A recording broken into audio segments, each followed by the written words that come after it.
Hey everyone, welcome back to Small Tutors, and as promised we're going to be going through topics every day and also doing some exam questions as the days go on. So today is day 1 and we're going to be talking about an algebra topic which is changing the subject. Okay, so let's get straight in and understanding some key terminology. So what exactly is a subject? So the definition is the subject is of a formula is a variable that is being worked out.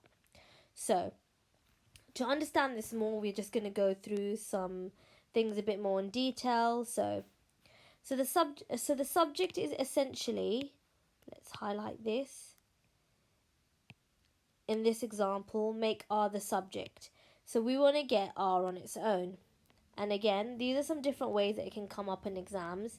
An example 2 is express P in the terms of H. Or example 3 is rearrange W equals V over 2 to make V the subject. Okay, so what this essentially is telling us is that they want V to be here and W to be moved over. So we want V to be on its own. When it means subject, all it means is it wants it to be all alone by itself. So nothing else. I don't want anyone to overcomplicate this at all. All it means is everything else is on to one side and the subject is the one that is on its own. Okay, so let's get straight into it because it might seem a bit confusing to begin with.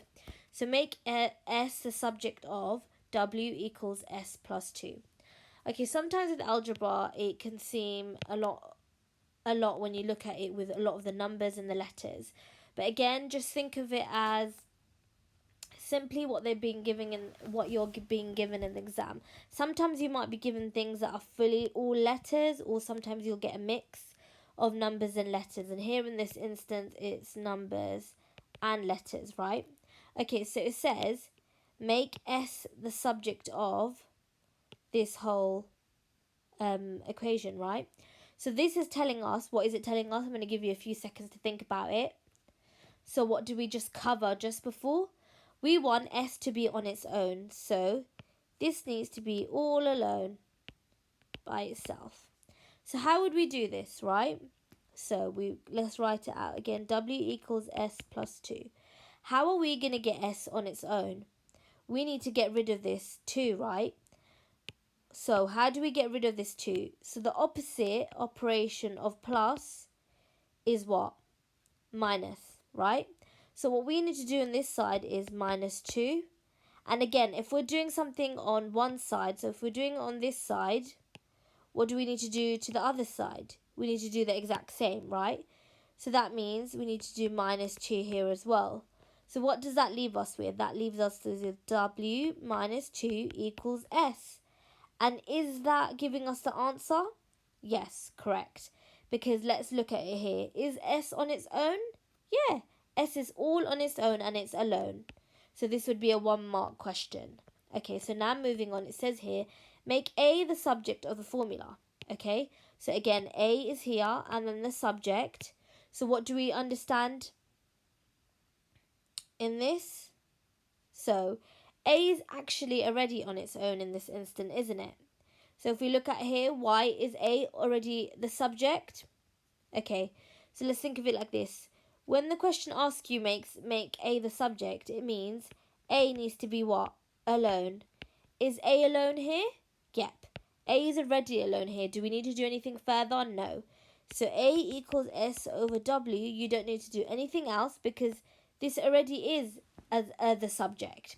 So let's say if it said, instead of this, it said S equals A over W and make A the subject. Okay, so the same question here, but in a different layout. So what do we do here? Is A on its own? A isn't alone, is it? So what is alone in this instant is S is alone. But we want to get A alone, okay? So how would we do this? So we can see it says here A is over W. Again, fractions can be kind of confusing, so let's take it one step at a time. We can rewrite this and write it as this, A divided by W, because what does this line mean? That line is the same as divide, right? Okay, so now we've rewritten this. This is exactly the same. It doesn't mean anything different. We're just making it look less confusing, because I know sometimes this just little sign can make things a bit more confusing. Okay, so if what is the opposite of divide? We know the opposite of divide is multiplication. So what we need to do is we need to multiply this to get on its own. So we need to do multiply by w.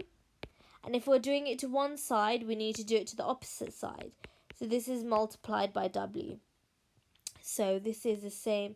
This is going to be s times w. And then this is going to cancel each other out. And then you're going to be left with a. So now, is a alone? Yes, a is alone. So now a is the subject in this formula. Okay? So I hope that all makes sense. Make sure to comment if you found anything confusing, and make sure to follow along with all these topics and exam questions.